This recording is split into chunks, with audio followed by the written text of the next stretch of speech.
una ayuda tremenda.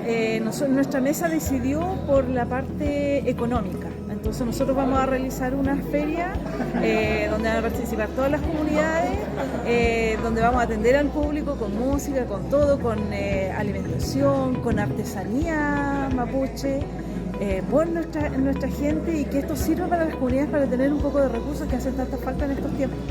Así que nos enfocamos en eso, en la parte comercial.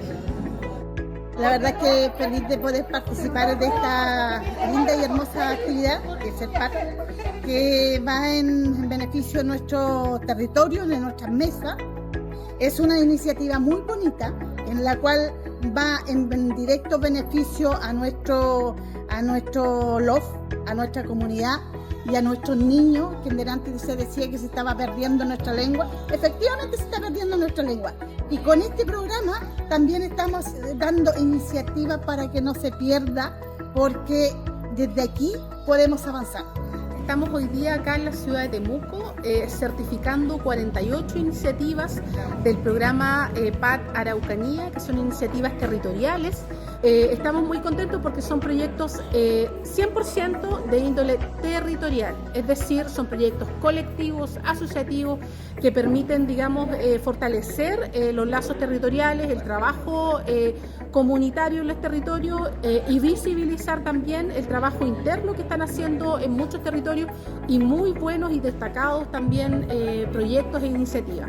Así que con este hito, acá en la región de la Araucanía, estamos cerrando un año de ejecución del año 2024. Estamos muy contentos. Hoy día también es una muy buena instancia para compartir con los dirigentes y dirigentas de los territorios y las comunidades mapuche.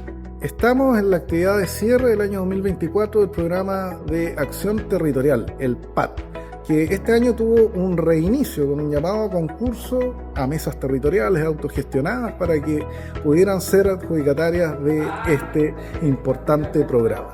Estimamos que el PAT, con su reorganización territorial, ha hecho un retejido de toda aquella cosmovisión social y comunitaria que existe en el mundo indígena, y nos pone bien contentos porque permite obviamente generar más músculo social y mejores posibilidades de desarrollo.